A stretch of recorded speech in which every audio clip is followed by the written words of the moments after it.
Bonjour, je me présente, je suis Lilia Chiniti Belkadi, maître de conférences en informatique à l'Université de Sousse et chercheur en technologie éducative. À travers cette vidéo, je vous présente un ensemble de scénarios vous permettant d'assurer une continuité pédagogique en raison de la crise sanitaire que traverse actuellement notre pays. En tant qu'enseignants, et étant donné la situation actuelle, nous sommes appelés à trouver les moyens nécessaires pour assurer nos enseignements et garantir une continuité pédagogique. Pour cela, nous pouvons dégager 3 priorités. D'abord, mettre en ligne nos ressources, ensuite, pouvoir communiquer à distance avec nos étudiants et finalement, recueillir leurs travaux et leur donner un feedback. Commençons par la première priorité.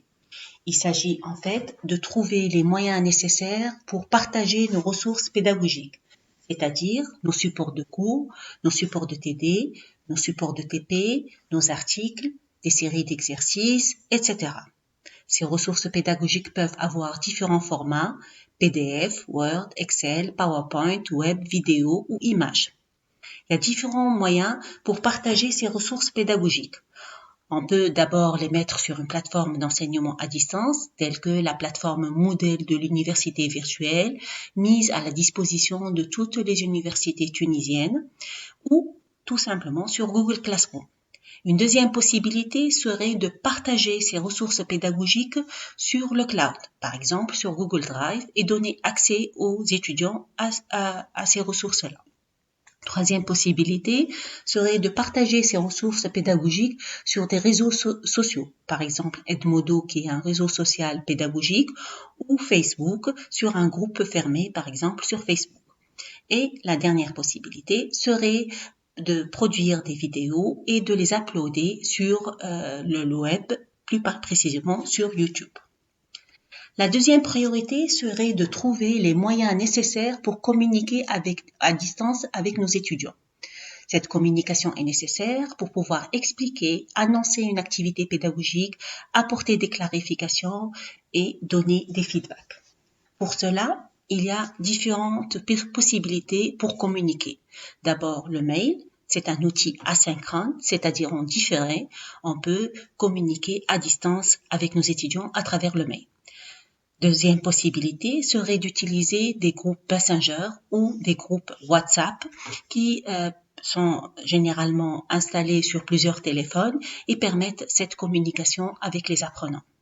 On peut également utiliser les forums disponibles sur une plateforme d'enseignement à distance, échanger avec nos apprenants sur ces forums et apporter des clarifications par rapport à leurs questions posées. Et finalement, il y a une possibilité de communication en direct, c'est-à-dire en temps réel, utilisant certains outils tels que Zoom ou Skype.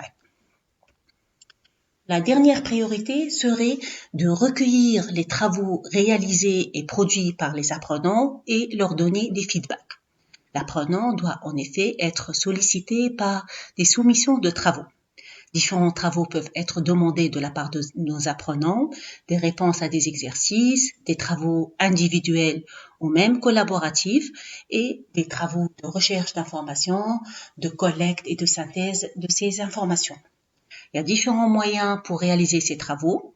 On peut demander aux apprenants d'envoyer leurs travaux produits par mail, ou d'éditer collaborativement des documents en utilisant certains outils tels que Google Doc ou Framapad, ou échanger tout simplement leur collecte ou recherche d'informations sur des groupes de Messenger ou WhatsApp ou même sous format audio, déposer ces travaux sur le cloud et donner accès à l'enseignant à ces travaux, ou tout simplement déposer leurs travaux sur la plateforme et l'enseignant sera capable de télécharger ces travaux et les corriger.